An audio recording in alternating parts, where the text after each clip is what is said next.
Bonjour et bienvenue dans Un autre chemin est possible, le podcast pour les personnes en chemin vers un métier de sens dans le bien-être ou l'accompagnement. Je suis Marion, je suis docteure en pharmacie et naturopathe pour vous aider à prendre soin de vous au quotidien. Et également coach pour accompagner les personnes dans leur reconversion et lancement d'activité vers les métiers du bien-être et de l'accompagnement. C'est un chemin que j'ai moi-même entrepris il y a 2 ans. Parce que je crois qu'un autre chemin est possible. Un chemin où l'on prend soin de soi, où notre activité professionnelle elle est riche de sens, elle est alignée avec nos valeurs et notre mode de vie. Parce que je crois qu'on peut choisir et se réinventer. Ici, pas d'utopie. Dans ce podcast, je vous partage mon parcours, mes défis, mes victoires, mes réflexions et une dose d'inspiration pour traverser le chemin passionnant de l'entrepreneuriat tout en prenant soin de vous. Mais aussi des interviews de personnes inspirantes qui ont pris un autre chemin et qui vivent aujourd'hui leur activité.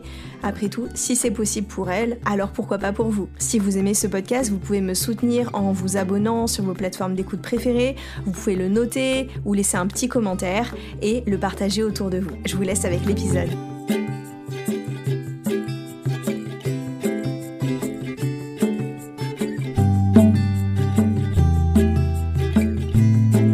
Bonjour et bienvenue dans ce nouvel épisode du podcast Un autre chemin est possible. Je suis ravie de vous retrouver pour cet avant-dernier épisode de l'année. Et aujourd'hui, j'avais envie de vous parler du découragement et surtout comment y faire face. Pourquoi je parle de ce sujet? Pour 2 raisons. Déjà parce que je trouve qu'avec la fin d'année, la fatigue, le manque de lumière, le moral est souvent au plus bas.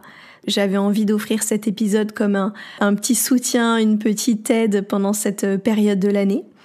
Et également parce que donc on arrive à la fin de l'année 2023 qui pour moi était ma première année vraiment en tant qu'entrepreneuse.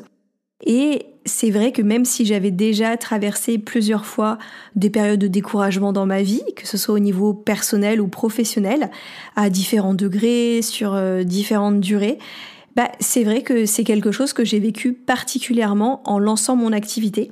Et c'est quelque chose que j'observe également beaucoup autour de moi, chez les personnes qui sont également dans ce lancement d'activité. Pourquoi je pense que le découragement est si présent quand on est entrepreneur et qu'on lance son activité? Déjà parce que je pense que devenir entrepreneur, c'est faire le pari de proposer une activité qui va rencontrer un public. Et tant que les résultats ils sont pas encore à la hauteur de nos objectifs et de nos attentes, ça peut créer du découragement, de se dire est-ce qu'on va y arriver tout simplement à créer une activité qui fonctionne. Et c'est un peu la fameuse savonnette du je ne vais jamais y arriver dont je parlais dans mon épisode bilan, l'épisode 6. Au travers toute cette année 2023, j'ai traversé plusieurs vagues de découragement qui ont été à chaque fois toutes différentes. Et à chaque vague, j'ai pu mettre en place aussi des outils et des façons différentes de gérer ce découragement.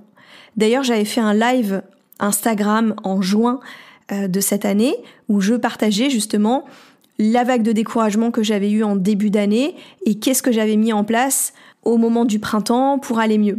Donc je vous remettrai le lien en description de l'épisode si vous voulez le voir ou le revoir. Dernièrement, j'ai fait face à des difficultés qui étaient différentes et je me suis tournée vers d'autres outils. Donc avec finalement le recul de toute cette année et de toutes ces vagues de découragement, j'avais envie de vous proposer une sorte de boîte à outils avec des pistes différentes qui vont pouvoir répondre à vos besoins différents en fonction de ce qui va vous parler ou pas. Parce que je crois vraiment que le découragement, il fait partie de l'expérience humaine. Je pense que c'est un leurre de penser qu'on n'y fera jamais face.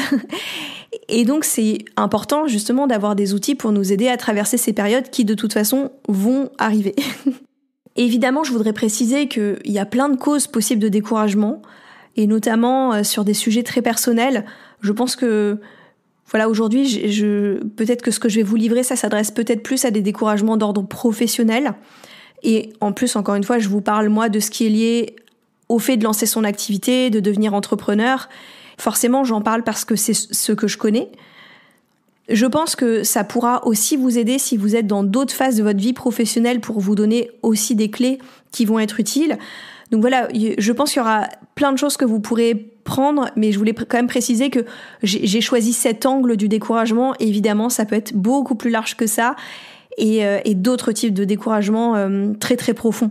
Donc j'espère que quelle que soit votre situation, cet épisode puisse quand même vous donner des clés et vous aider. Donc en préparant l'épisode, je me suis rendu compte que j'avais énormément de choses à dire, à croire que je suis devenue une experte en découragement. Donc je vous promets un épisode qui va être super riche, avec 5 antidotes à utiliser quand on se sent découragé. La première, ça va être apaiser votre système nerveux. La deuxième, changer de regard sur la situation. La troisième, redevenir acteur de la situation. La quatrième, retrouver et garder son cap quoi qu'il arrive. Et la cinquième, trouver du soutien. Donc je vais développer chacune de ces antidotes.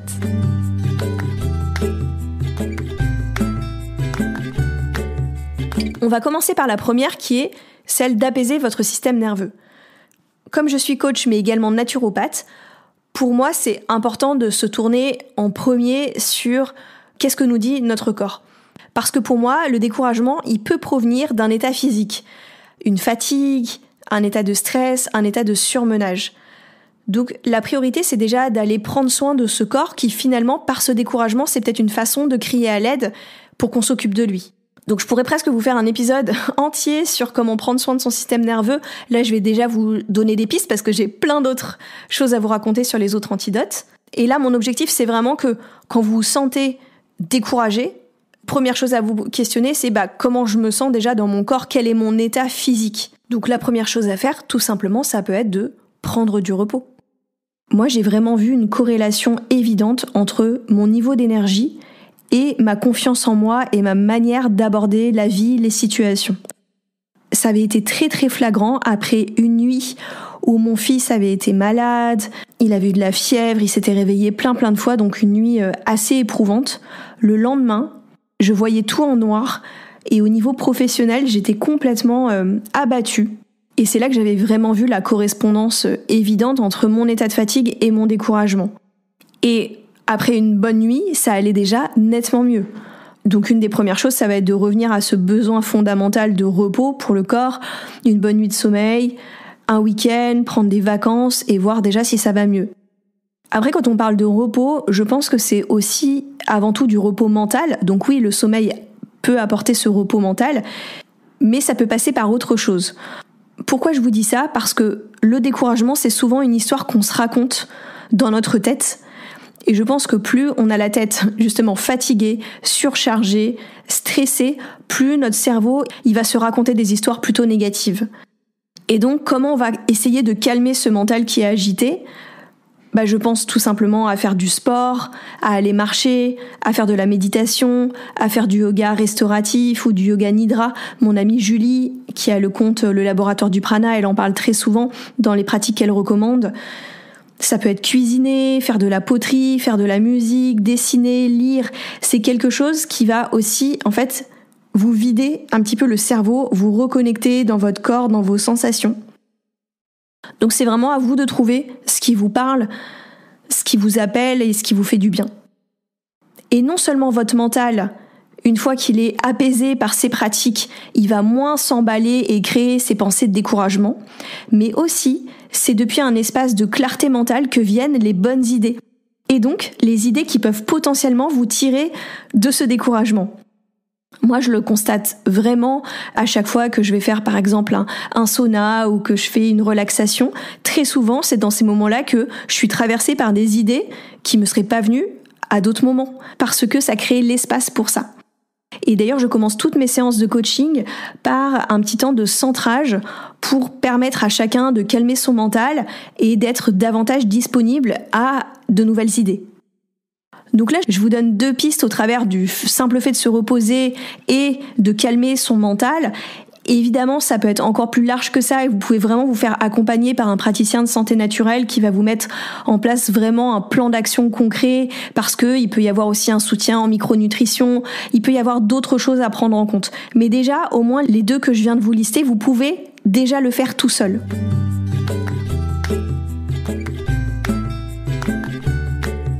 La deuxième antidote, ça va être changer de regard sur la situation. Je pense que le découragement, c'est quand on voit tout en noir. Et justement, comme son nom l'indique, si on voit tout en noir, c'est notre regard qui est porté sur ce qui ne va pas. Et comme nos pensées créent notre réalité, ce qu'on pense d'une situation va déclencher des émotions comme le découragement. Et donc, ce ressenti, il est vraiment lié à la façon dont on perçoit la situation. Pour exemplifier, 2 personnes dans une même situation, elles vont pas la vivre de la même manière parce qu'elles vont pas avoir le même regard sur la situation. Et la première façon de changer de regard sur une situation, ça va être de prendre du recul. Comme son nom l'évoque, la prise de recul, elle aide à voir les choses d'un autre point de vue, en général avec plus de hauteur, de manière plus globale, moins le nez dans le détail, dans nos problèmes. C'est vraiment déjà un changement de point de vue. Alors comment on fait ? Une des premières choses à faire, ça va être de faire autre chose. Comme on dit, laisser décanter une situation, que ce soit le temps d'une soirée, le temps d'un week-end, pour revenir dessus déjà avec un regard plus neuf. Ça peut être aussi de se vider la tête en faisant du sport par exemple. Ou toutes les pratiques dont je vous ai parlé dans l'antidote numéro 1. Ça peut être une première piste. Une deuxième façon de prendre du recul, ça va être de demander de l'aide à une personne extérieure, qui justement, n'étant pas nous aide à voir les choses autrement. Un des bénéfices à la prise de recul va être de prendre conscience que dans une situation, il y a une coexistence entre à la fois des choses négatives qui nous découragent, mais aussi des choses positives. Donc ça donne vraiment une perspective beaucoup plus globale. Et c'est pour ça que l'entourage extérieur, il peut être une aide précieuse pour nous aider à voir ce qui marche quand même bien. Je vais vous donner 2 exemples précis. Cet été, je voyais mon ami Jonathan qui est également coach et je lui faisais un petit update sur ma vie en m'étendant particulièrement sur tout ce qui n'allait pas. Je ne sais pas si vous vous reconnaissez également dans ce genre de situation. Et à la fin, quand j'ai fini de tout lui raconter, il m'a demandé « Est-ce que t'es ok que je fasse une synthèse de tout ce que tu m'as dit ?» Je lui ai dit « Oui, vas-y ». Et là, il me dit « Voilà, tu m'as parlé de ça, mais aussi de ça, et de ça, et de ça. » Une fois qu'il m'a raconté tout ça, je lui dis « C'est drôle parce que moi, c'est pas ce que j'ai l'impression d'avoir raconté. Parce que j'ai beaucoup plus parlé de ça en particulier, le truc négatif qui m'embêtait. » Et il me dit « Oui, c'est vrai, t'as passé plus de temps à parler de ça, mais il y avait aussi ça, et ça, et ça. C'est juste que toi, t'as donné plus d'importance à ça, mais il y avait tout ça. » Et ça m'a fait une énorme prise de recul ce jour-là, de me dire à quel point je focalisais sur une chose précise, mais il y avait toutes ces autres choses. Un deuxième exemple que je vais vous donner, donc moi j'ai un mastermind qui est un groupe d'entrepreneurs où on se retrouve une fois par mois pour s'entraider sur nos sujets, et j'ai proposé en fait de commencer chaque séance en se disant chacune un bravo aux autres pour telle et telle chose ou quelque chose qui nous a particulièrement inspiré chez les unes ou les autres. Et je pense que ça c'est crucial. Pourquoi ? Parce que on va nous chacune arriver avec des problématiques, donc des choses qui ne vont pas. Et souvent quand on reçoit le bravo des autres, c'est très généralement sur des choses qu'on ne voit même pas. C'est tellement peut-être évident qu'on n'en a même plus conscience et ça fait du bien de dire « Ah mais oui c'est vrai, il y a ça que j'ai fait de bien, mais oui c'est vrai ». Donc je pense que c'est super important. Et de la même façon, je demande à chacune de partager ses victoires avant de partager ses challenges et de se forcer à en trouver au moins une. Je me rappelle une fois, il y en a une qui disait « Mais non, moi il y avait rien ce mois-ci ». Bah non en fait. Et d'ailleurs, on lui a aidé à lui trouver ses victoires. Et en fait, il y en a toujours. Il y a toujours des choses positives. C'est en ça que la pratique de la gratitude, elle va aider aussi à nous permettre de voir le positif et donc changer de regard sur la situation. Ça, j'en avais particulièrement parlé dans mon live du mois de juin parce que j'avais vraiment mis en place une espèce de cure de gratitude et j'avais vraiment constaté les effets. Et en même temps, là, je peux vous dire qu'en ce moment, ça marche moins bien pour moi. Et donc, ça veut pas dire que la gratitude, ça marche pas, parce que non, j'ai bien vu que ça marchait super bien, mais en ce moment, c'est peut-être pas de ça dont j'ai besoin, ou en tout cas, ça ne me correspond moins dans cette situation. Toujours dans cette partie pour changer de regard sur la situation, là, je vous ai parlé de prendre du recul pour dézoomer, prendre de la hauteur, et aussi d'essayer de voir qu'il y avait aussi du positif. Je voudrais aussi vous inviter à changer de regard déjà sur vous-même. Parce que c'est pas parce qu'on est dans une situation qui est difficile que ça doit tout remettre en question sur nous et nous faire douter de tout. Moi, je sais qu'en ce moment, il y a quelque chose qui m'aide vraiment à tenir mon cap, c'est de me dire que je ne doute jamais de mes forces. Par exemple, j'ai confiance dans ma capacité à accompagner les gens, à les aider, et je vois en quoi je suis bonne et ce que j'arrive à faire. Je me rattache toujours à ça. Je me dis, même si il y a peut-être ça qui va moins bien, peut-être ça c'est difficile, mais ça, dans cet endroit-là, je ne doute pas. Et je pense que c'est important c'est un petit peu dans le même état d'esprit d'essayer de voir toujours ce qui va bien. C'est sur quoi, même quand je doute, sur quoi je peux quand même m'appuyer. Et ça va vraiment m'aider à me redonner confiance.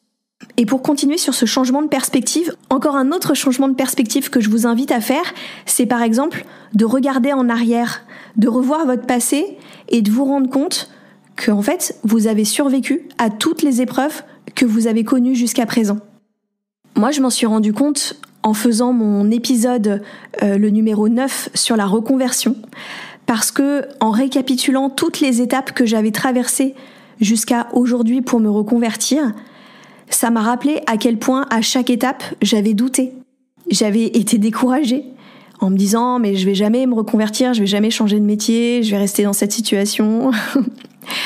Et finalement non, la preuve au jour d'aujourd'hui, j'ai avancé. Comment on peut essayer de voir que nos difficultés du quotidien, en fait, elles s'inscrivent dans une perspective qui est bien plus grande et qu'on va survivre, évidemment. Donc vous pouvez réfléchir justement si vous traversez ça, qu'est-ce que vous avez surmonté déjà pour reprendre confiance ? Et le dernier changement de perspective que je voulais vous proposer, c'est cette fois plutôt en regardant le futur. J'ai beaucoup aimé cette phrase qui dit « On surestime ce qu'on peut faire en une journée, mais on sous-estime ce qu'on réalise en 10 ans ». Ça nous invite à ne pas chercher un résultat dans l'immédiat, mais plutôt à le voir dans la durée. Et je pense que très souvent, je néglige le pouvoir du temps. Le temps qui crée comme un effet cumulé de toutes nos petites actions qui sont peut-être insignifiantes au jour le jour, mais dans la durée, dans la perspective, qui crée quelque chose. Et donc là aussi, si souvent ça peut m'arriver de me coucher insatisfaite de ce que j'ai réalisé sur une journée, quand à chaque fois je fais le bilan de ce que j'ai fait sur un an, je suis toujours impressionnée de tout ce qui s'est passé, de comment je peux avoir la confiance aujourd'hui que je vais continuer à créer ça pour par exemple l'année à venir. Ce qui est insignifiant sur une journée va prendre son importance sur du long terme. Pour résumer cette partie sur comment on peut changer de regard sur la situation qui nous décourage, essayer de prendre du recul, demander de l'aide à une personne extérieure, essayer de voir qu'il y a quand même du positif dans la situation, regardez quelles sont vos forces qui sont quand même là et sur lesquelles vous pouvez vous appuyer.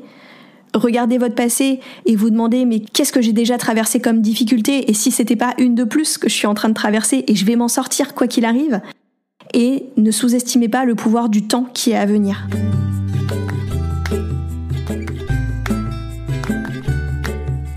La troisième antidote que je voulais vous proposer, c'est comment redevenir acteur de la situation. Je pense que le découragement, c'est quand on se sent impuissant dans une situation. Donc comment on peut faire pour revenir dans ce qu'on appelle notre sphère d'influence ? Qu'est-ce qui dépend de nous dans la situation et sur quoi nous on peut agir ? Et la meilleure antidote, c'est l'action.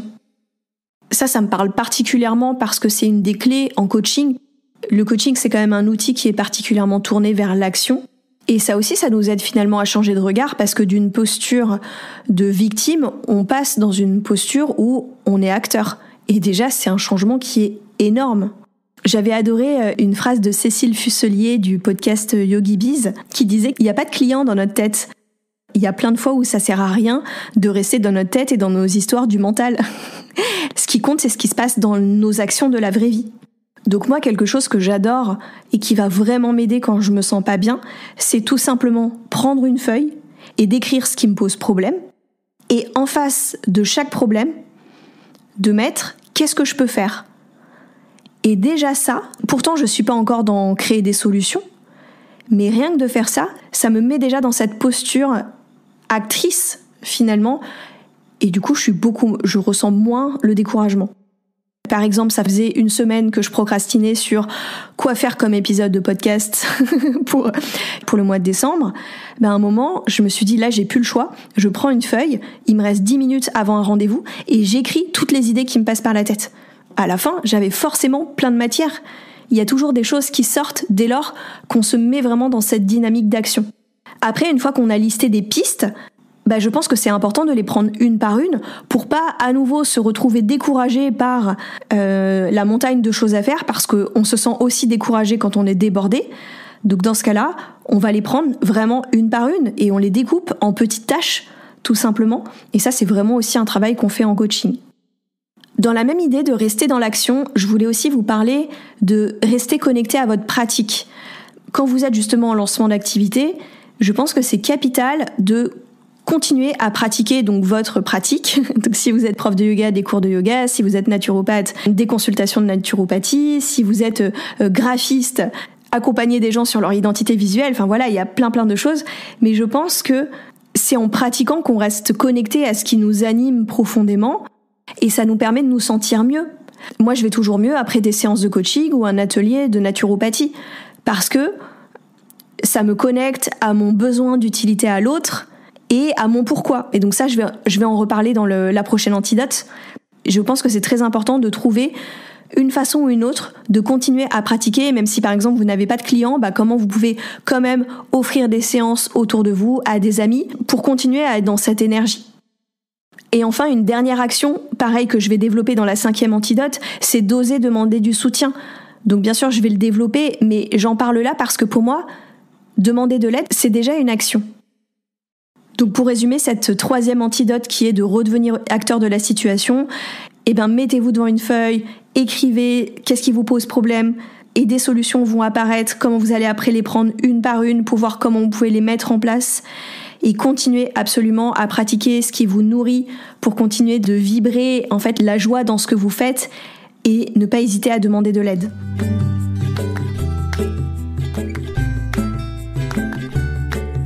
La 4e antidote, ça va être de garder son cap. Je pense que le découragement, il arrive quand on perd son cap.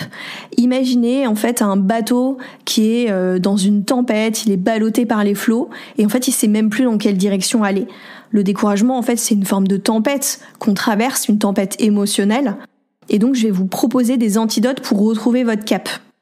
Donc la première pour moi c'est de se reconnecter à son pourquoi.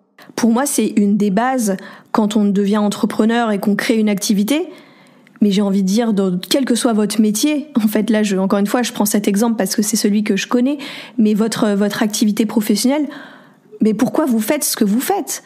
C'est ça qui est important.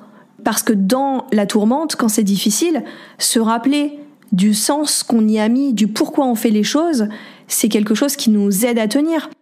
Et si vous allez me dire c'est un métier alimentaire, par exemple, je sais pas, il n'y a pas une raison profonde, c'est juste parce que ce métier me permet de vivre. Mais même ça, se rappeler que grâce à ce métier, ça vous permet d'avoir de l'argent pour donner vie à des passions, à habiter dans un endroit confortable, nourrir vos enfants. Enfin, vous voyez, ça aussi, déjà, ça peut vous connecter à quelque chose qui vous aide à tenir un cap. Vous dire que vous avez une activité salariée qui peut-être qu'elle ne vous nourrit pas, mais elle vous permet de aujourd'hui vous soutenir financièrement pour développer votre activité à côté. Bien sûr que ça, c'est une forme de pourquoi. Et dans une activité, je vais vous prendre l'exemple de la naturopathie par exemple. Moi, mon pourquoi, c'était de me dire que je pense vraiment que si chacun a des clés pour prendre soin de soi, le monde irait mieux. Donc me rappeler mais pourquoi je fais ça ? Mais c'était quoi à la base mon souhait quand je me suis lancée ? Je trouve que ça m'aide à me réancrer, à me recentrer. Et le pourquoi, ça peut être aussi la vision du futur que vous pouvez avoir pour votre vie. Moi, par exemple, une chose qui me tient à cœur, c'est d'imaginer que plus tard, je pourrais vivre dans une jolie maison, avec un beau jardin. Bon, voilà, quand je vous partage ça, c'est pas important, c'est pas mon rêve en soi, il est complètement basique, peut-être vous allez trouver, mais ça peut me faire du bien de me connecter dans des moments de méditation, de visualiser cette maison que j'imagine, comment je la vois. Je pense pas que ce soit se bercer d'illusions, vivre dans ses rêves, c'est juste me rappeler que au fond de moi, il y a ce rêve-là et c'est vers ça que j'ai envie d'aller et que je me visualise dans cette maison en ayant mon activité d'accompagnante qui marche bien et en étant pleinement épanouie et à ma place. Et cette perspective-là, elle m'aide à tenir mon cap aussi. Et d'ailleurs, en ce moment, c'est vrai que justement, c'est une période difficile pour moi parce que le matin, on est un peu fatigué, on se lève plus tard, c'est la course pour emmener Gaspard à l'école. Et justement, je saute ce moment de visualisation qui est très important pour moi, que d'habitude je fais le matin, par manque de temps. Et je sens que de ne pas le faire, il me manque quelque chose. C'est comme si j'ai cette petite lueur, cette petite flamme, j'y suis moins connectée. C'est aussi un travail que je fais avec mes coachés, justement, de leur faire visualiser leur activité et d'essayer de se voir dans cette situation. Et je pense qu'une fois qu'on nourrit cette vision, on peut essayer de la reconnecter régulièrement et de se voir dans cette situation pour, vous savez, on dit souvent, toute chose qui a été créée, elle a d'abord existé dans la tête. C'est exactement ça. C'est déjà le faire exister dans sa tête avant de le créer complètement dans sa vie. C'est pas de la pensée magique. C'est plutôt une boussole que j'ai envie de vous indiquer. Et une autre chose très importante pour garder son cap que je voulais vous partager, pareil, ça c'est quelque chose, j'en ai pris conscience récemment, c'est d'avoir de la discipline envers mes engagements. Alors pourquoi je vous parle de ça ? Parce que la discipline, je pense que c'est une valeur qui est très importante dans ma vie. J'ai quand même beaucoup de discipline au quotidien, notamment pour suivre mes routines. Et il y a quand même des moments où j'ai envie de me laisser tranquille et ne pas m'obliger, entre guillemets, à faire les choses parce que ça peut être assez enfermant et un peu lourd. Et d'ailleurs, je connais plein de personnes qui ne supportent pas les routines. Donc voilà, je sais que le mot discipline, il peut peut-être faire peur. Mais un constat que j'ai fait dernièrement, c'est que la société actuelle, notre monde moderne, il y a tellement de distractions, vous ouvrez votre téléphone pour envoyer un message à une personne, vous tombez sur Instagram avec un post de machin, de trucs, et vous êtes complètement dévié. Moi, le nombre de fois où je prends mon téléphone pour faire une chose, et je me retrouve à faire un truc qui n'a rien à voir et je ne sais même plus pourquoi j'ai allumé mon téléphone. C'est vraiment pour vous dire à quel point notre cerveau, il est comme hacké ou happé en permanence. On pourrait dire la même chose de Netflix, de toutes ces distractions qui sont omniprésentes à notre époque, et qui font qu'en permanence, je pense que ça nous décentre. Et on a le choix entre couper ces distractions. Après, elles ont aussi des côtés positifs, donc c'est pas forcément, je veux pas vous dire supprimer tout, c'est pas forcément ça. Mais je pense que ça nous demande d'avoir une forme de discipline et d'exigence de chaque jour se recentrer, vous voyez ? Parce que sinon, on est totalement happé. Plus se rajoute à ça les vies de fous dans lesquelles on vit. La plupart d'entre nous aujourd'hui, je vois tout le monde débordé, tout le monde saturé de choses à faire. On est totalement dévié de notre fameux cap par toutes ces multitudes de sollicitations du quotidien. Donc moi, quand je parle de discipline, c'est la discipline de se rappeler nos objectifs. Donc comme je vous disais par exemple, chaque jour en vous rappelant votre intention de ce que vous voulez faire dans votre vie, qu'est-ce qui est important pour vous. C'est des choses que je vais redévelopper dans mon épisode bilan de l'année, mais par exemple vraiment de me remettre mes priorités très très régulièrement pour ne pas les perdre de vue. Donc pour résumer cette 4e antidote qui était de garder son cap quoi qu'il arrive, et donc ça passe par définir pourquoi vous faites ce que vous faites, quelle vision vous avez de votre vie, qu'est-ce que vous voulez créer, et d'avoir de la discipline pour vous rappeler ces priorités au quotidien et ne pas les perdre en cours de route. Comme vous définir très concrètement des priorités que vous vous rappelez chaque semaine, par exemple, dans l'agenda pour ne pas les perdre de vue.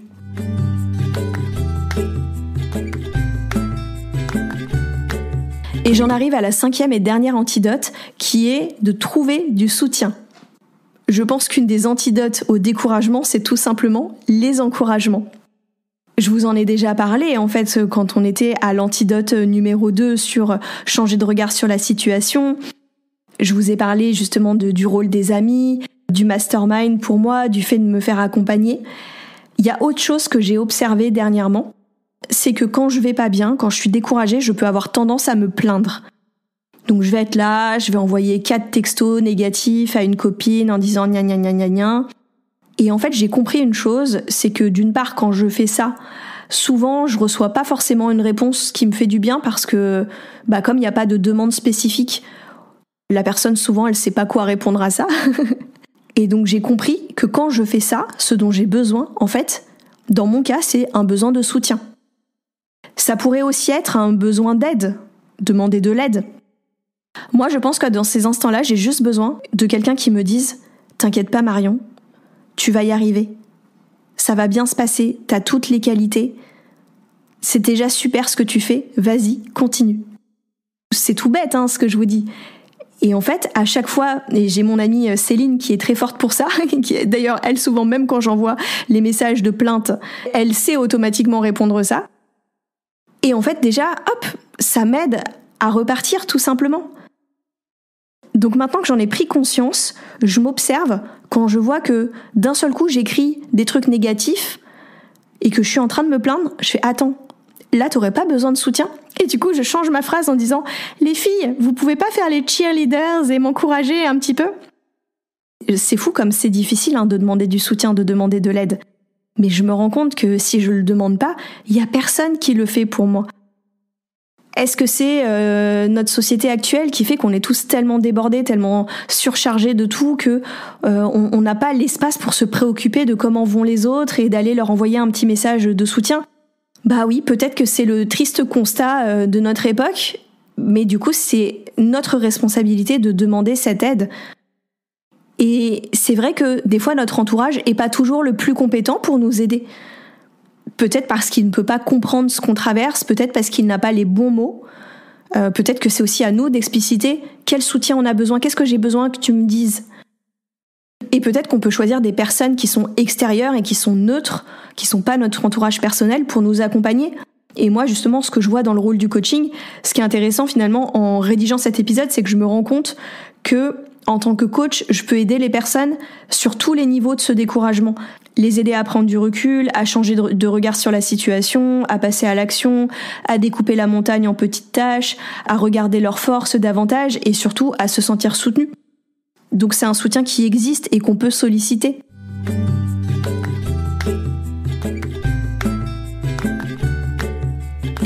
J'arrive à la fin de cet épisode sur comment faire face au découragement et les 5 antidotes qui sont, pour vous rappeler, apaiser son système nerveux, changer de regard sur la situation, redevenir acteur de la situation, retrouver et garder son cap quoi qu'il arrive et trouver du soutien. J'espère que cet épisode vous aura plu et vous aura éclairé et que vous repartez avec des clés pour faire face à ces phases de découragement, petites ou grandes, qui font partie de notre expérience humaine. Dites-moi avec quel antidote vous repartez, laquelle vous parle le plus, et peut-être me dire s'il y a aussi une antidote qui est importante pour vous et à laquelle j'aurais pas pensé. Et peut-être qu'à l'issue de cet épisode, vous allez me dire « Mais Marion, toi qui nous fais un épisode entier sur le découragement, comment ça, avec toutes ces antidotes, comment ça se fait que toi, justement, tu te sens aussi découragée ?» Déjà, tout simplement parce qu'il y a plein de moments où je fais pas ces choses-là. J'ai beau savoir qu'elles existent, je les utilise pas en permanence parce que je pense que, en tout cas moi dans mon fonctionnement, j'ai besoin de le traverser ce découragement. C'est un peu comme une profondeur dans laquelle j'ai besoin d'aller plonger pour en ressortir plus forte, avec des nouvelles prises de conscience, avec un éclairage supplémentaire sur moi-même. Et mon message n'est pas de vous dire dès que vous vous sentez découragé, allez, mettez en place des actions pour sortir de ça. Non, tous ces outils en fait, ils sont là pour vous aider quand la situation elle s'installe, quand elle devient trop difficile, qu'elle est pesante et qu'elle vous sentez pas bien. Et là, effectivement, ça sert à rien de continuer de se sentir de plus en plus mal et de plonger totalement. Autant essayer de remonter. Mais je pense qu'il y a aussi des moments où c'est ok de se laisser traverser par ces découragements en se disant justement qu'est-ce que ce découragement-là il a à m'apprendre. On n'a pas tout le temps besoin d'aller bien, même si c'est inconfortable, et d'aller comprendre les messages derrière ces épisodes-là, pour en ressortir finalement avec des trésors. Donc je vous remercie pour votre écoute. Si vous avez aimé ce podcast, vous pouvez me soutenir en vous abonnant sur vos plateformes d'écoute préférées, en le notant ou en me laissant un commentaire sur Apple Podcast. N'hésitez pas vraiment à le partager autour de vous parce que si c'est une ressource qui vous fait du bien, peut-être qu'elle peut faire du bien à d'autres personnes et c'est vraiment une manière de soutenir mon travail en aidant le podcast à se faire connaître. D'ici le prochain épisode qui sera le dernier épisode de l'année, vous pouvez me retrouver sur mon site internet marion.alvesdeoliveira.com ou sur Instagram @marion.alvesdeoliveira pour échanger au quotidien, me partager vos retours. Et je peux également vous retrouver en séance si justement vous ressentez l'appel de vous faire accompagner pour faire face au découragement dont on a parlé aujourd'hui sur votre chemin entrepreneurial, puisque comme je vous l'ai partagé, c'est souvent difficile d'y faire face seul. Donc j'offre la première séance découverte pour tester. Et d'ici là, prenez soin de vous et je vous dis à la semaine prochaine.